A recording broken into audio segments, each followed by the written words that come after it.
Right. Good morning. Welcome to this panel for Bright Festival, presented by TicketSwap. More about us in a minute. Where we have the brilliant Roxanne, Bastion and Tarek here with us to talk about music discovery. Roxanne, would you like to introduce yourself for us, please? Hi. Yeah, thank you for having me. My name's Roxanne. I'm a singer-songwriter. I sit on the board of the Featured Artists Coalition and also the PPL Performer Board. And I run a conference that's specifically from and for artists called From Me to You. And I have been in this little room for just over a year now, and I'm trying to remember what it was like to be on stage. That's me.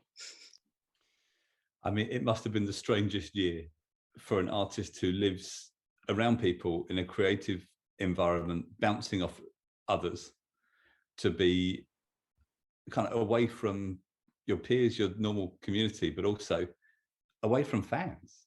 I mean, how has it been? Strange. Technology's helped, but yes, all the usual identity crises that you might imagine. Who even am I if I'm not backstage in a weird tiny little venue eating hummus? So 100%. I mean, everyone's had a lot to face, but I really feel for the artist community in this time. It's been pretty intense. Perfect. So nice to see you. Haven't seen you in forever, and it's so nice to have you here. Tarek, I see you all the time, but how are you? I'm good. I'm doing great. And tell me, who are you, your background, and what do you do at the moment? Sure. Yeah. So I'm Tarek. I'm originally from Egypt. I've been living in Holland for about 7 years now. Basically, I work on machine learning. I guess today I will be talking a little bit about that, like how we try, basically in TicketSwap, I work in TicketSwap. So basically how we try to combine machine learning to help people find stuff they want and stuff that they would like. Perfect. So we've got kind of both sides of the coin. We've got the sheer creative. We've got the machine learning expert. I will sit somewhere in the middle to introduce myself quickly. Chris, Head of International Marketing at TicketSwap, but formerly Global Insight Director at EMI Records, where I built and ran their big data team. So I've seen it both from kind of that label that sits between the artist and the digital platforms. So I have some experience, hopefully I can bring in too. Tarek, we're going to kick off with you. There is so much data. In fact, you know what? No, let me set the scene first. So the Discovery Challenge is a relatively recent phenomenon. I say relatively recent because I'm really old and it seems to have got more complicated in the last decade. But historically, if I jump back to a vinyl era or a CD era, choice was constrained. There was only so much shelf space available, only so much repertoire therefore to choose from. Also, only so many places you could get information from. And so choice was narrowed, firstly by availability, secondly by the recommendation engines of the time, let's call them magazines and radio, and also constrained by the people who could get to market. So only people with record deals could make records because the means of production were expensive. So those three dynamics were true at a point in time. As we move towards today, they've all been stripped away. Consumers face an abundance of choice. There's an abundance of music available. Everyone can get to market. And then how you handle that problem of abundance is really the question that gets asked of machine learning, of algorithms, of data scientists, on how we get the right music to the right person. We'll come to Roxanne in a minute for what the right music might be and what the definition of best is, and how subjective it can be. But for context then, where do you even start trying to play the right song for me? Yeah, that's a very good question. Yeah, as you said, like really the choices has been a lot. Like I'm also an old guy. Like I was born before the internet, and back then, yeah, I would just go to the store and whatever they have there. But there's something special about music that I kind of like, I like football, for example. I like to watch football, but there's something unique about music compared to other stuff, other sorts of entertainment. Like in football, let's say I'm supporter of Inter Milan, I would normally watch their football match. I never, like, unless it's really an important match, I will watch another team. But in music, there is something magical that when you go to your friends and discover a new artist and tell them about it, and they like, it's kind of give you like some sort of power, like, hey, look, I discovered this one and I know that you will like it. And when they like it, like, it's kind of something clicks and people like you more. But of course, as you said, like, what now the choices are a lot. How can we find out what we like? And it's basically machine learning try to do this, what I was explaining, like going to your friends and ask them for what they like, but on a bigger scale. So if you think of TicketSwap, we have 6 million users, more or less.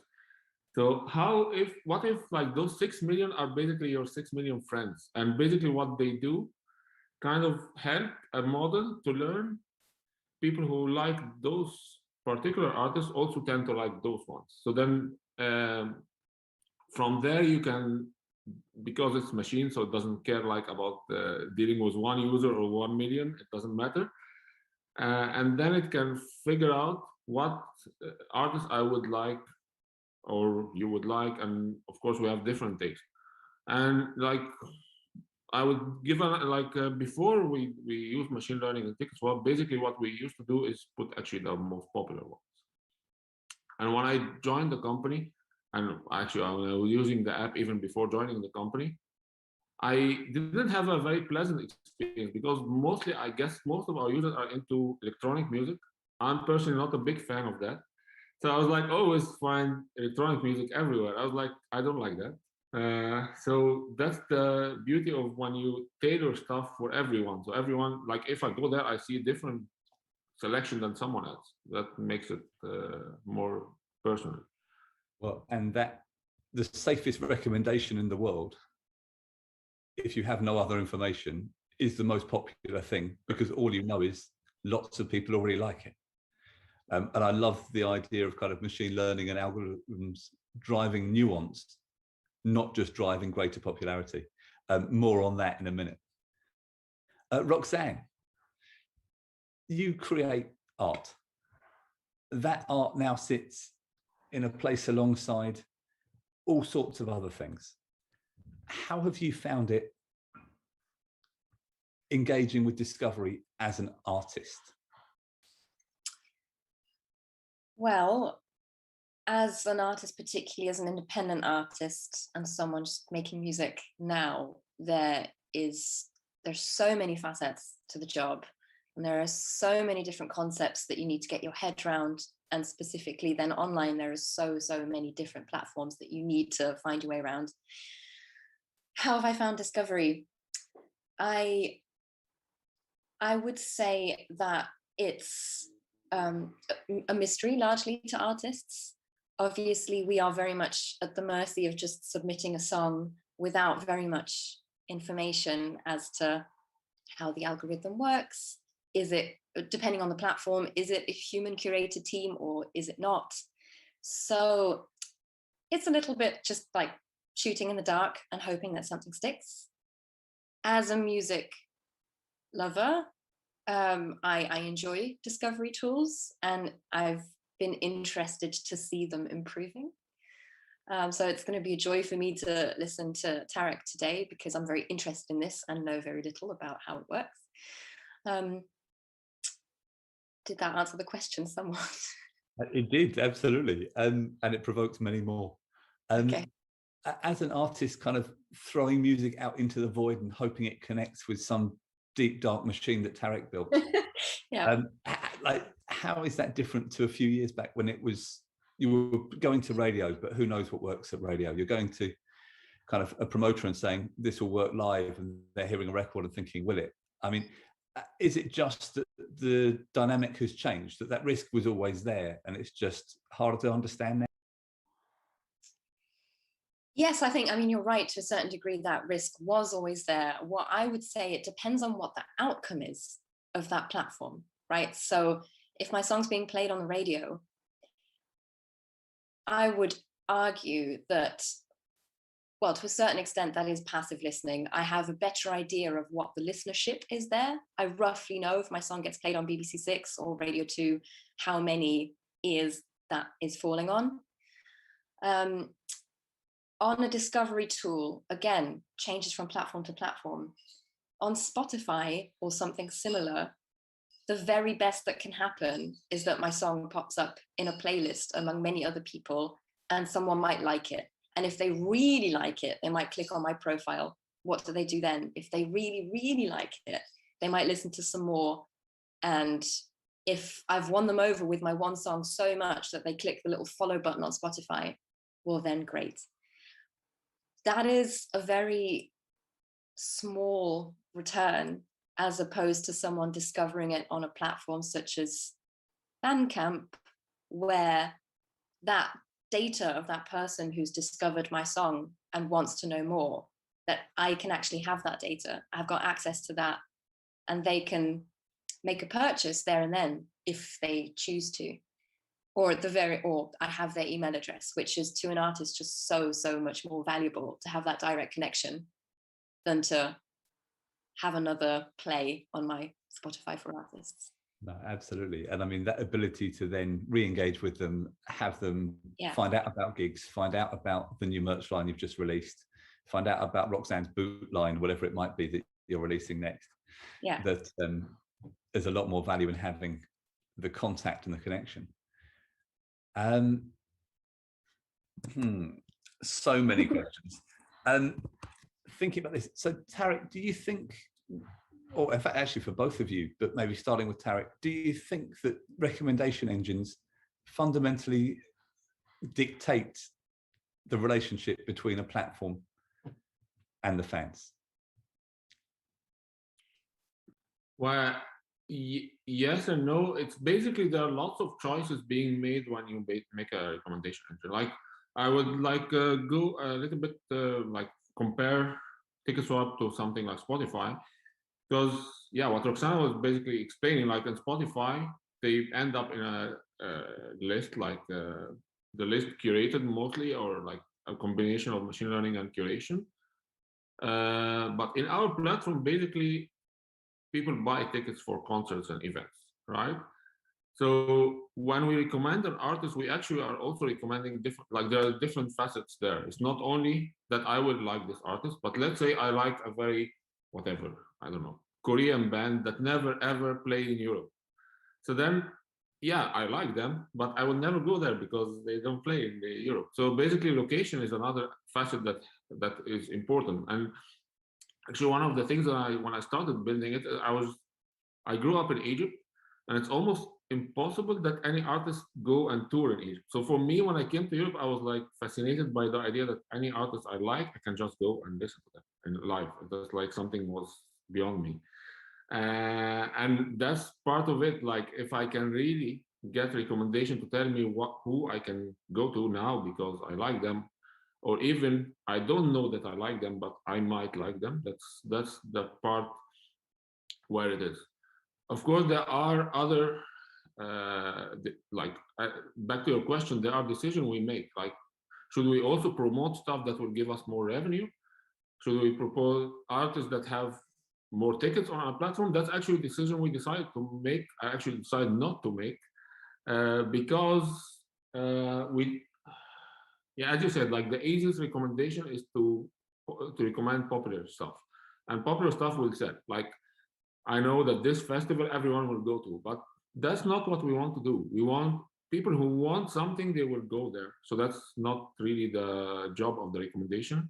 The job of it is actually to point people to stuff that they still don't know, or at least don't really think about all the time. Basically, musicians that I would like and probably I maybe didn't know or didn't follow. So it's again, it's machine learning, but it's combined by business decisions, and every platform have their own decisions in that. Yeah, and I think for us as TicketSwap, when you're looking at a transaction, it's one way to play the game, but it's got a clear endpoint. I think maybe for music listening, what you've just described means that when someone starts with Roxanne, they actually get spread out then from there. to see what else Roxanne's fans like and maybe what other music might be interesting. I mean, Roxanne, is that a fair description, or would you change that?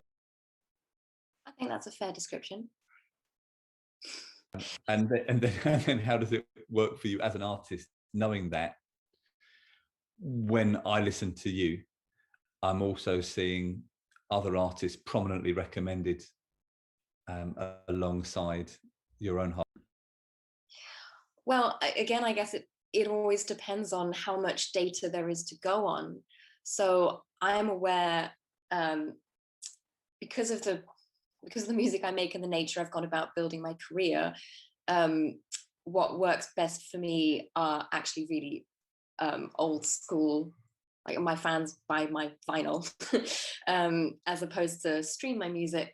So my Spotify stats are relatively low, and therefore if you see my sort of people who listen to Roxanne also listen to, it's not very accurate just because the data set is relatively small. So a few listeners can like really skew who else pops up in that list. And it would be really interesting if artists or their teams could have a little bit more insight into how to influence that as well, at least to a little bit, you know, to a certain degree.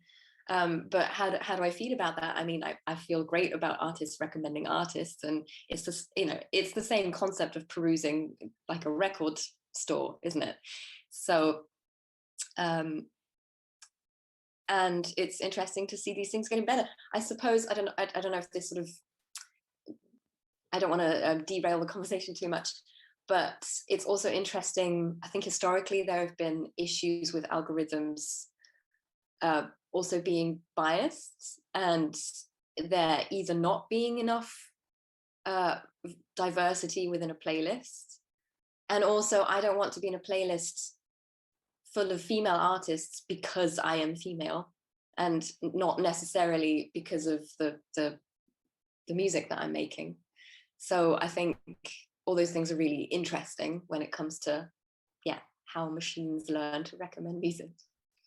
Absolutely. So my limited understanding is that you look at what happened before and you assume it will happen again.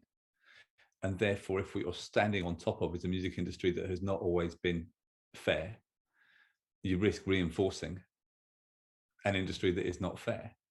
Just by looking backwards, learning how it should be is almost the assumption from the machine. This is how it was, this is how it will be. Yeah. And in fact, more deliberate action might be required to level the playing field. Yeah. And then, of course, to level it in the right way. I mean, that's a panel itself. But so, Tarek, can we teach? And so, sorry, one of my objections to the recommendation engine culture, or particularly people writing for particular platforms, knowing how the algorithm works a little bit, making sure you don't get skipped, that kind of thing.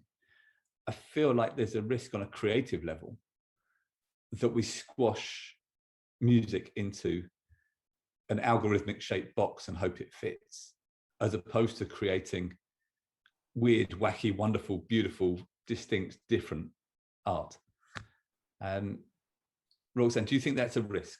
And then Tarek, how are you going to help solve it? It's definitely a risk in a sort of music ecosystem where so much value is being placed on streaming services like that. You know, it really disadvantages, as you said, more experimental music, jazz music, where a piece of music might be 4, 5, 6 minutes long, as opposed to 30 seconds. To a certain degree, that's nothing new. You know, I think bands since the 50s have been told to have the chorus come in before 50 seconds and for it to be a snappy 3 minutes so that it gets played on the radio. I would say it depends. I mean, artists have so much more choice now, and I'd say it depends on what you're trying to achieve and what you're doing. When I was thinking about this panel yesterday, I came up with this slogan and I thought, like, well, that would be a good t-shirt. I don't know if I could get it right now, but it was just something like, real artists don't adhere to algorithms. Like, I think the day where you adjust your songwriting to fit a playlist is the day your muse has died. So I've never felt I want that on a t-shirt. The day you write for an algorithm. Okay, but in a world where skip rates play a large part, particularly on kind of to pick up the Spotify or similar service example from earlier, you land on a playlist. They are watching. Who's engaging? Does the audience suit the playlist brand? So are streams going to the end? Are they being skipped early, or are they being skipped somewhere in the middle?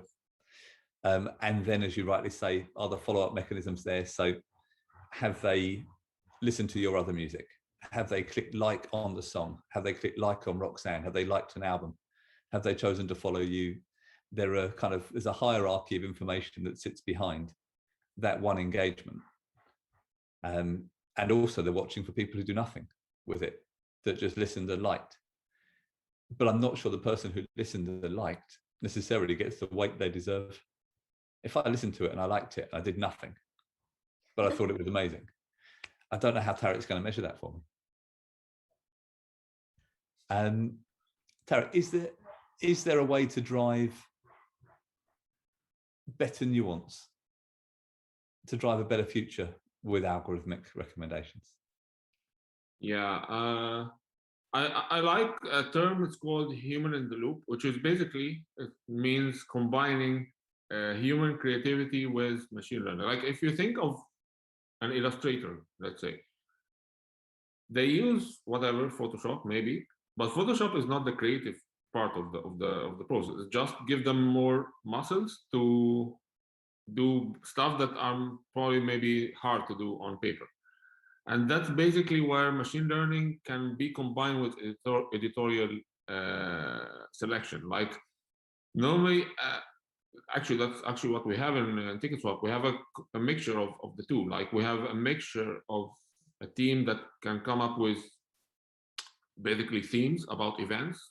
Can be like festivals in summer. Not female artists, but we only do it on the 8th of March. But I mean, like a themed list, I would call them kind of a list, but of events and machine learning. This is how we combine the two. So basically, if I'm, of course, the algorithm can never capture everything. I like sometimes I also have maybe I have a taste like 90% of the time, but sometimes I'm in a mood that I want to listen to something that the algorithm doesn't really know because I'm in a different mood now. So it's good that I can also go to the mood, or actually what the music like to call genre, which is a bit vague nowadays because genres are like, there are millions of genres. But basically, like you can go for a mood, or you can go for something that I really cannot define, and then machine learning can help you. Because if I don't know how to define that kind of music, just something I would like, then machine learning can help. If it's something I more or less can define, as in music to listen on during Sunday or whatever, then it's more different. So yeah, again, I believe in a combination of the two, like humans and machines, in a way to make it more nuanced and to cater to different tastes. Amazing. I've got more questions, but Roxanne, have you got anything you want to add in there, or ask any questions of Tarek on that side of it? It's so interesting. I think that's probably the way forward in all machine learning, right? Whether you've got a robot surgeon, that's great, but you still want a human overlooking it for that nuance. Again, it's also just interesting because it just depends on the platform and the goal of that platform and what the outcome is. So if I'm on TicketSwap, it makes, I suppose I'm thinking about, what does discovery actually mean? If I'm on TicketSwap, I'm there with a purpose and it's about something quite specific, so that works. I wonder whether it's a YouTube playlist or a Spotify playlist. I think often even just the term discovery isn't quite right, because often people aren't there to discover anything at all. They're there to have an inoffensive soundtrack to their working day. So yeah, I just wanted to throw that in. Well, 100%. And let's talk about inoffensive music, because I'm sure that's not what you tried to write.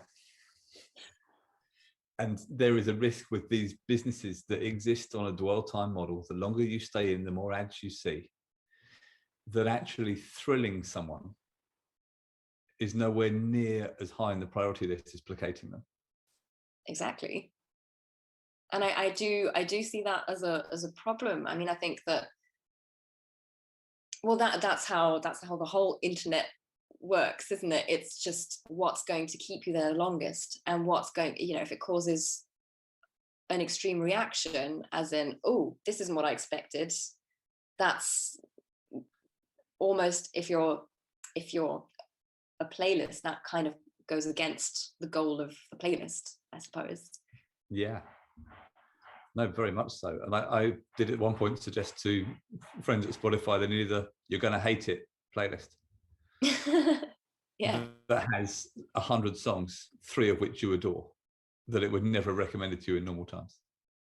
Yeah, I think that's interesting. I do think these things are improving, and I don't want to sort of be too down on the algorithm. Since January, I've upskilled / reskilled, and I'm a radio host now as well. And Spotify has become really good very quickly at understanding what type of music I'm playing on my show. So whenever I make a playlist on that platform, so I shouldn't always use Spotify as an example on this because we're talking about all machine learning. But yeah, it's just, there's very quickly become very astute to the kind of music that I am likely to add to my playlists. Perfect. And that's presumably, so the show presumably has a consistent theme, is looking for the same, like you have a brand identity with it, you have a reputation with it, people come back to you for that consistent brand and reputation, and therefore you are looking for exactly similar. Yeah. So Tarek, there must be easy recommendations and hard recommendations. Your out of the box, your 10% is hard to get, but as Roxanne says, you know, when it's inside some parameters, it kind of works out. For those who haven't looked at machine learning before, is that a reasonable summation? I assume there are, well, of course, one of the easiest, what makes a recommendation easy, if we have seen lots of people, or not lots, but at least if a certain artist we have seen on our platform, because if someone new, still takes some time for the algorithm to know about them. Other thing is, like, machine learning can tell you which 2 artists are similar, but would not tell you why they are similar. So that's basically sometimes, yeah, someone want to know why, and here comes the editorial part, I would say. But also, like, our platform is a bit different here, because we are, like, of course, music is, let's say, 90% of what we do, but we have also 10% stand-up comedians, football teams, people going to tickets for football events, politicians. I don't know, Michelle Obama was giving a talk here in Amsterdam at some point. So, and then you can see also some funny stuff, like, not funny, but interesting stuff. Like, you can see that people who like this specific stand-up comedian also would like those musicians. For reasons I personally, I cannot tell, because I don't know, but that's what I learned from data. And that kind of makes it also interesting. Like, if I like to listen to this kind of music, probably I would like this musical, Book of Mormon, or some musical that I didn't think of. And that kind of get me out of also the loop of music, because basically the end goal is to have fun outside house, not in, I don't know, but the algorithm figured out, because that's how it learned from the behavior of the user. Yeah, perfect. I mean, I also really liked what you were saying about kind of not quite having the right words to describe what you want, and for it filling that gap for you. I feel like there are lots more words around music in the last decade than before. You mentioned millions of genres, you're not wrong. It was meant to make it more specific. It actually clouded the water even further, trying to work out what's what. But the fact you can pick a mood, you can pick a Sunday morning playlist, you can pick a driving playlist, you can pick context, you can pick mood, you can pick time of day, day of week. Really interesting that for words I haven't got, for reasons I can't understand, I like this and this. I really like that.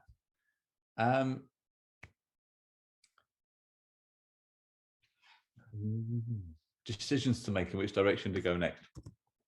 Tarek, if you could change one thing about machine learning, if you could make it smarter in some magical way, or have one data set that helped you understand everything better, what would you do to enhance machine learning in general? What would be useful? Machine learning thrives on data. So if you give it more data, it becomes better always. Of course, we only see fraction of the, say, like only second-hand transaction. So I would not know right from the primary, like the original something. Also, I don't know what they listen to on their leisure time on Spotify. However, this is a bit can be helpful, can be not helpful. It's because I, for example, again, I'm old, so I sometimes listen to artists who are mostly dead or stopped performing. So that will not really help anything about live events. But yeah, data is one thing, of course. Other is if users also can contribute by saying to us what stuff they didn't like I can also recommend to you something and he say like, no, I don't like it, or give me more of these. We get this, but not like directly. Like if they really, we recommend something and see them clicking on it and then buying, that's kind of help the algorithm improve itself later on. And also sometimes I add some factor of randomness, because it's good that also surprise the user, because yeah, if I only show them what they know that they would see or they would expect, that's kind of not also interesting. It's good to surprise them sometimes, to broaden their horizon, I would say. Yeah, well, I love that idea of fans contributing, so that you can say, no, I didn't like it. Like we talk about what the machine can know. We've talked about the artist who sets up something for a reaction. We've talked about what the platform is tracking to infer whether you liked it or not, and how much you liked it, inferred from other follow-up actions which might not suit the context the user's in. To have a big red cross when no, mate, don't do that again. That was see what you tried to do there, did not land. Please don't do that to me again. Would be extremely helpful. Changing tack slightly, Roxanne, you obviously see lots of fan behavior in lots of different places. We talked a bit about the different roles an artist has nowadays, the plethora of things that you do. How is it for you trying to navigate different fans on different platforms, knowing what to do where, and how best to engage with them? Oof. Big question. Again, I guess all these things are a matter of scale. So I'm still at a stage where I can be in touch directly with my fans across several platforms.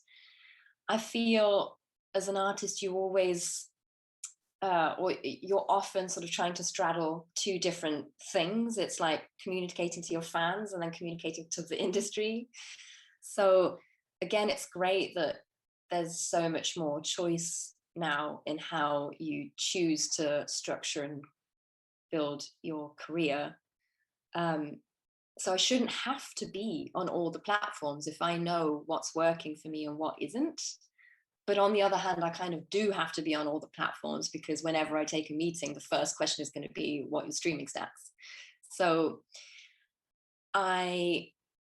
over the last year of lockdown, I think this goes for many, many artists. Many of us have taken the time to look at this stuff more, because we couldn't go out and play shows. So we had to see, well, how can I reach a new audience and connect with my existing audience more online? So I'm still a novice, but I know a lot more now about online advertising than I did a year ago. So I'm so grateful for all the tools that are available to me to talk directly to fans. I know what my fans tend to, which platforms they use and which ones they don't. And I've struggled with the logic behind, well, why should I try and spend all my time and money on trying to get my fans onto a platform that they don't already use? So it's always kind of straddling those two, those two silos, I think. Yeah, absolutely. And do you ever try and migrate them from maybe that more passive listening environment to maybe that more transactional environment, Well, I've got the opposite problem. So I think Okay. I'm very unusual in that sense. So because I've spent the last sort of 6 years pre-pandemic playing 80 shows a year, and it's pretty much all I did was just travel around and play small shows in people's, can you imagine now, in like playing living room shows, packed tiny spaces where everyone's over the same finger food?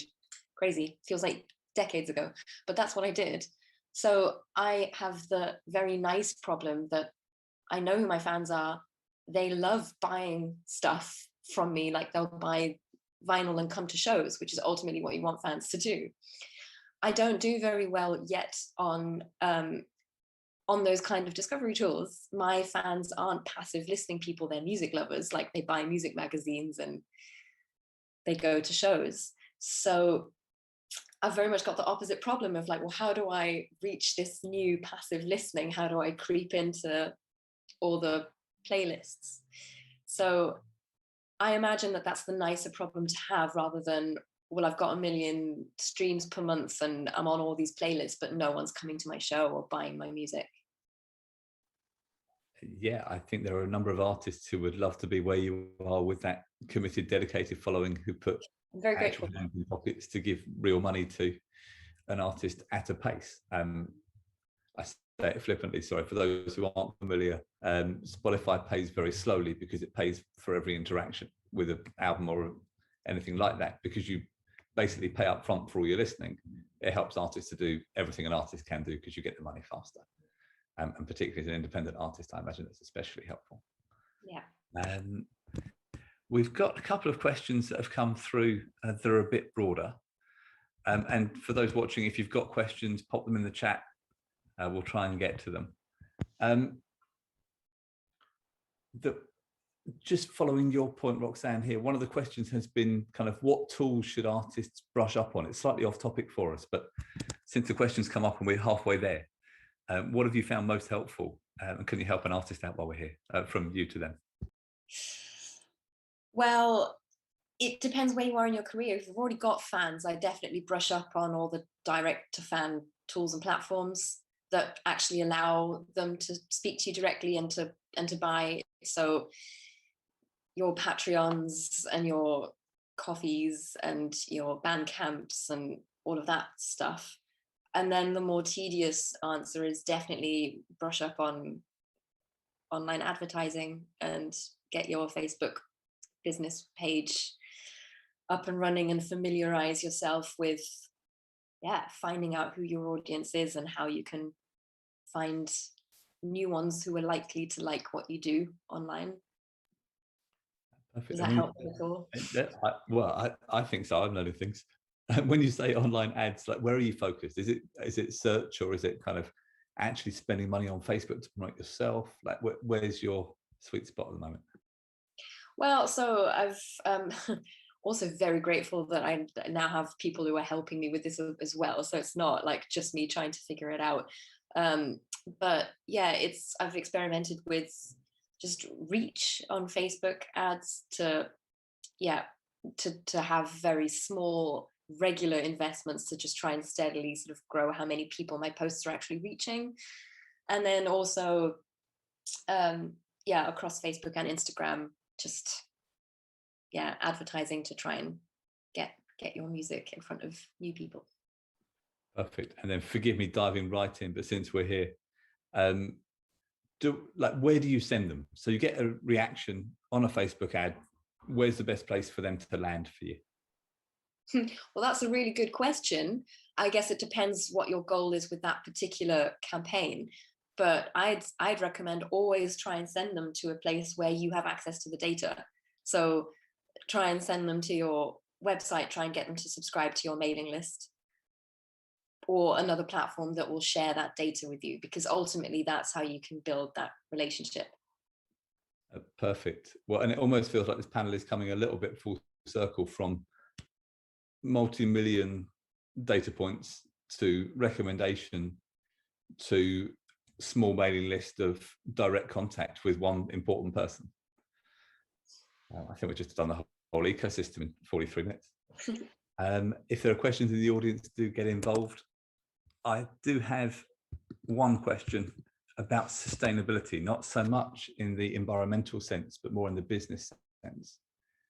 Do we think that the way streaming platforms, and I pick streaming platforms because they have the most interactions, they've got the dwell time model, they're most likely to be making recommendations, and they are what I would call low friction recommendations because the cost of getting it wrong is relatively low compared to buying an album.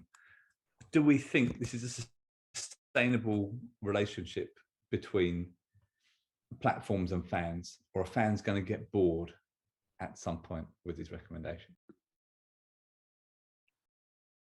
Well, I can give my novice opinion first, and then we can have the expert on it.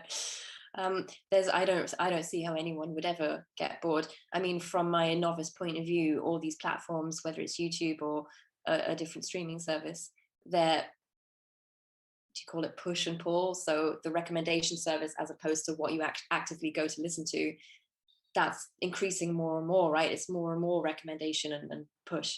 So I don't really see that reversing. And it's a beautiful thing that there is so much music out there to be discovered, not just all the new plethora of new music that's being released every week, but we've got the entire history of music on these platforms. So one would think that the machine learning gets better and will get better at hopefully surprising people as well as regurgitating. So I don't really see that going away or people getting bored of that. That's a stunning answer. I reject your novice premise.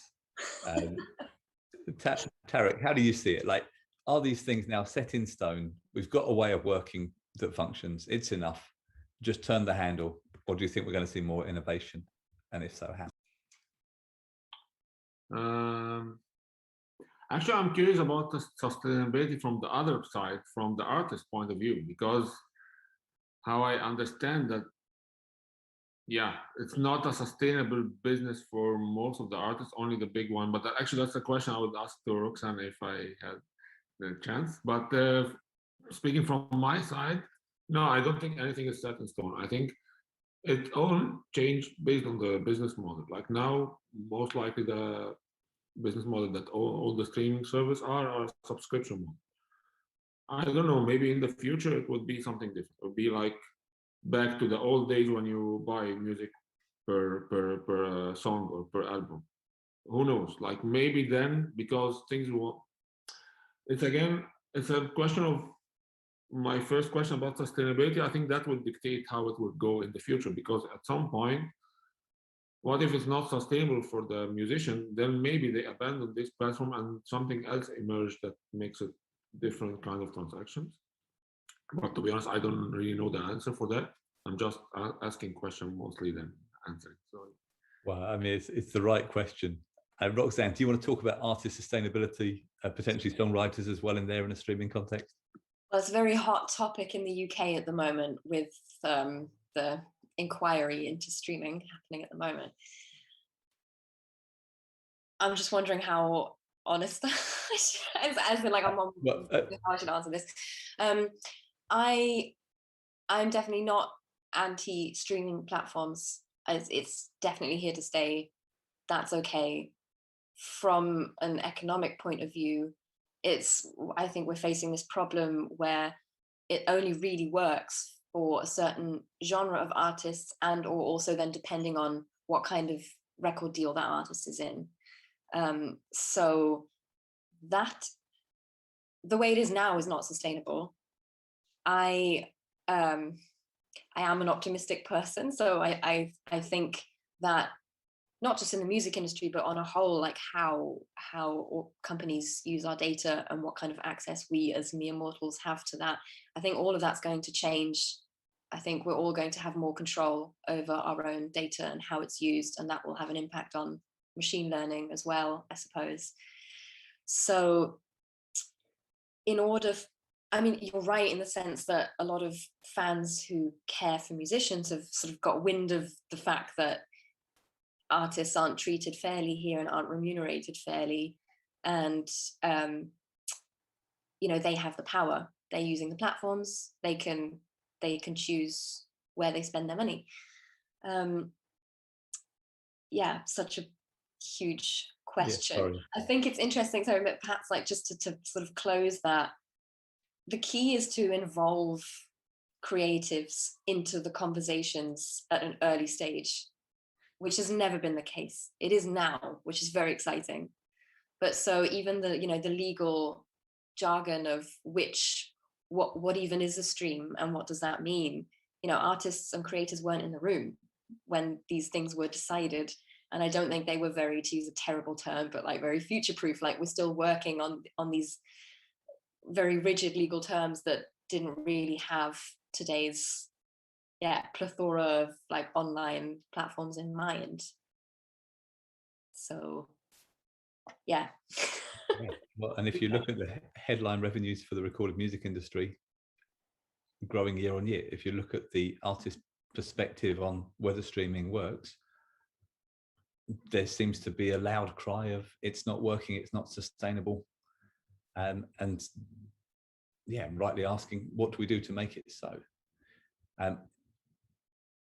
We could talk more about how songwriters also get a really raw deal in this and get stitched up, but that's not quite the topic for today. You and I should get coffee though.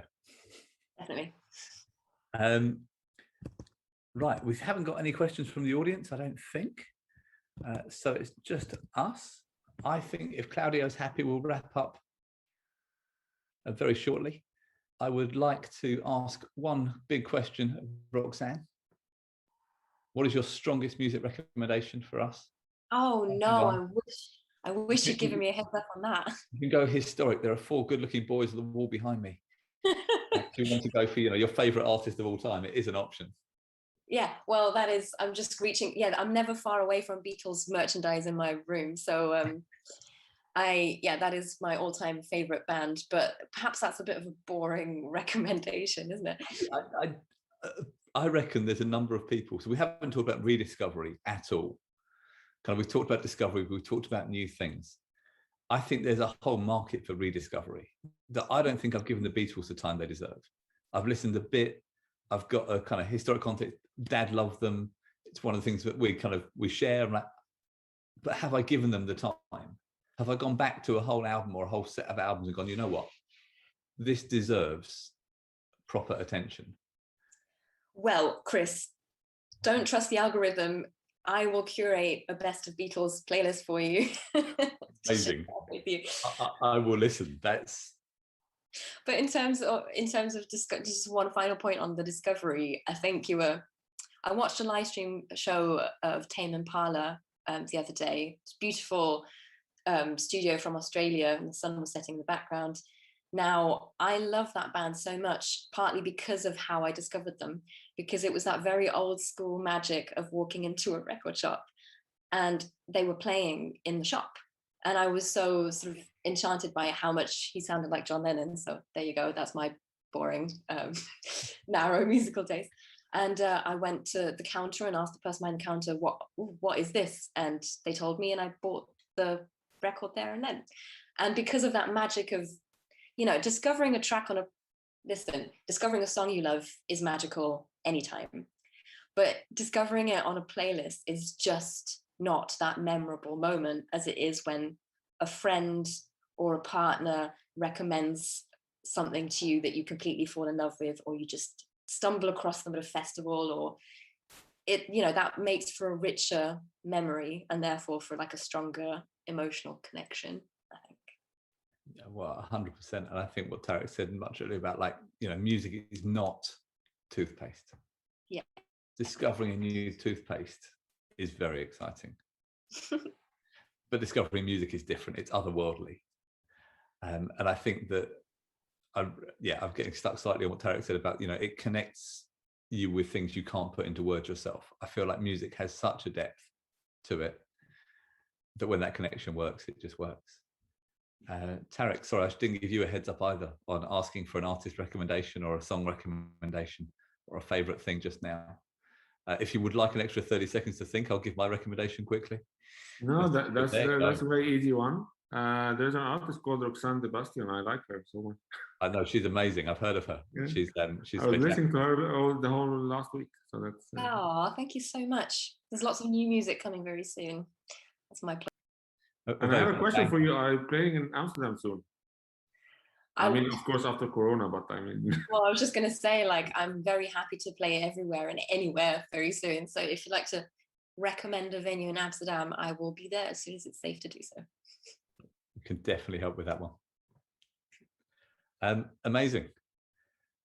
Guys, thank you so much. Superb conversation, really interesting. And thank you for keeping it kind of so I can understand it. Very much appreciated. I think that's it. We're back again. So we've got another panel this afternoon at 5 o'clock talking about kind of how technology and creativity interplay. And we might even get into a bit of this, how you pay artists from streaming conversation with SoundCloud, who've just gone for a user-centric licensing approach, but all to be worked out later. So yes, Roxanne, Tarek, thank you so much. And hopefully see some of you later on as well. Cool. Thank you. Thank you.